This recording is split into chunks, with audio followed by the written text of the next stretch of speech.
Good morning, everyone. Good morning. Good morning. I hope you are all keeping well. So I want to discuss with you an aspect from the Parsha that has tremendously important life lessons. Let me just refresh our memories in relation to the Parsha. So we've had the reunion between Joseph and his brothers. We discussed that earlier in the week. And now, of course, Joseph sends wagons in order that to be able to escort and bring his father back to Egypt, where he's now going to settle and live out the rest of his life. So we have this epic moment when Pharaoh wants to meet Jacob, Joseph's father. Joseph is the viceroy of Egypt. He wants to meet the great man who's behind Joseph. And so Joseph brings his father to meet him.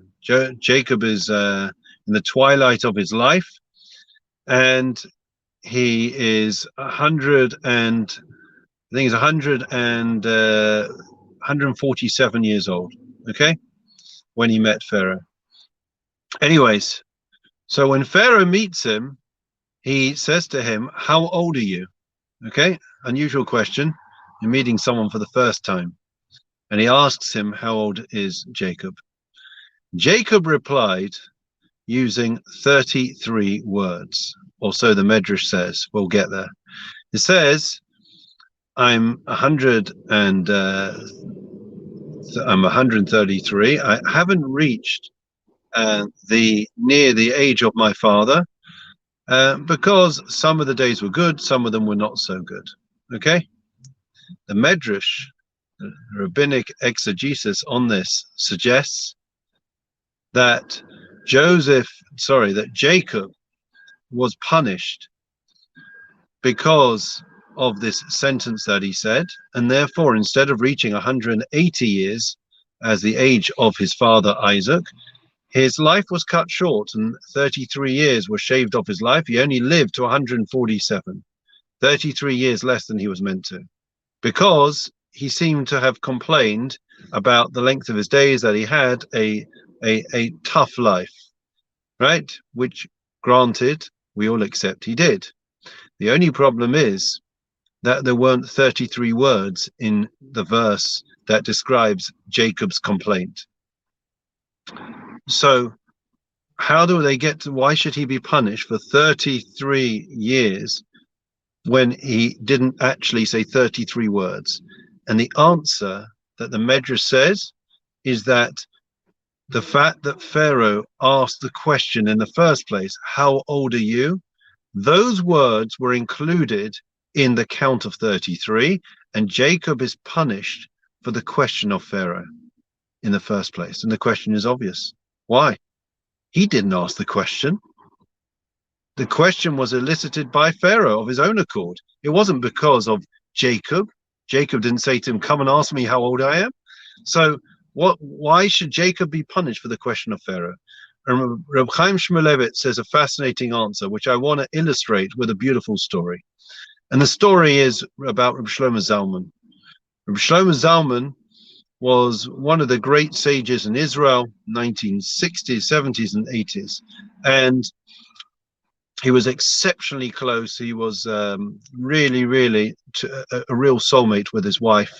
And when, I think it was on Shabbos morning, his Rebbetzin passed away, returned her soul to her maker, and Rav Shlomo Zalman has just heard the news of his wife's passing. You can imagine, a man, you know, however great he was, it was a personal loss, devastated, completely decimated by that news. And a student came up to him at that time that was in hospital as well, and he says, Rebbe, I've got some great news to share with you. My wife just gave birth to a boy. And Rav Shlomo Zalman instantly gave a beaming smile and said Mazel Tov, and instantly took a great interest in this young man's wonderful news and about the wife, and to ensure that everyone was well, and he wished him well. What is astonishing is here we have a person who was going through a personal loss. And he would have every justification to turn around to his student and say, listen, I'm really sorry. I hope you don't mind. I can't really, I need some time away from everyone. I've just had a personal loss. My wife, my Rebbetzin, just passed away. I'm sure you understand. And, can we speak another time? But he didn't. He put his personal loss to one side and focused completely on the other person. When Yaakov Avinu approached, when Jacob stood in front of Pharaoh, friends, he wore, as Reb Chaim Shmulevitz says, the fact that Pharaoh asked the question as to how old Jacob was is because he looked his age, right?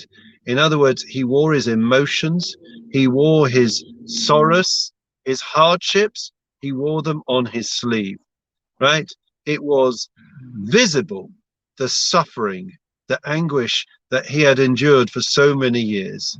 And therefore, the fact that that was evident to Pharaoh justified him being punished for the very question of Pharaoh. And the message Reb Chaim Shmulevitz suggests is obvious, and that is we all go through stuff in life. We all have our ups and our downs. Life is really a roller coaster if we think about it. And there are going to be times where we have stuff to deal with. Life is tough. It's hard. It's disappointments. There's upsets. There's tragedy. There's health issues. There's financial concerns. There's the well-being of our children, our parents. The list goes on and on. But the fact that we are going through something doesn't necessarily mean that the whole world has to know about it and experience it. There's a time and place for us to be able to share with somebody else. But for the most part, that doesn't mean that we should go around and, wear our emotions on our sleeve so that everyone else has to suffer the same anguish that we're going through. Now, don't get me wrong, it's not easy to contain these things, and there is a time and place for us to be able to share. But the point Reb Chaim Shmulevitz is saying is that whatever we are going through, it doesn't have to be that we have to share it with all and sundry to tell them about the hardship and difficulties that we have. Everyone has difficulties in one shape and form and the other, and we don't have to cast a dark cloud over everyone else's lives. So it's a fascinating message and challenge to each and every one of us. I certainly, every time I hear this idea, it makes me think, it makes me consider about the way I interact with other people, what I share with them. Do I always have to share? The first thing I share is the bad news, the hardships. Do I have to offload on everyone, even though they can't change anything? No, that doesn't mean that we don't have somebody, a spouse, a therapist, somebody, a rabbi that we share with. But it doesn't, what Reb Chaim Shmulevitz is saying is that the fact that we're going through stuff doesn't mean that we should be justified in constantly sharing with everyone else so that we are that dark cloud overshadowing the simcha, the joy in other people's lives. A lesson for life, a lesson for us, a challenge. Looking forward to seeing you tomorrow. Please, God, keep well.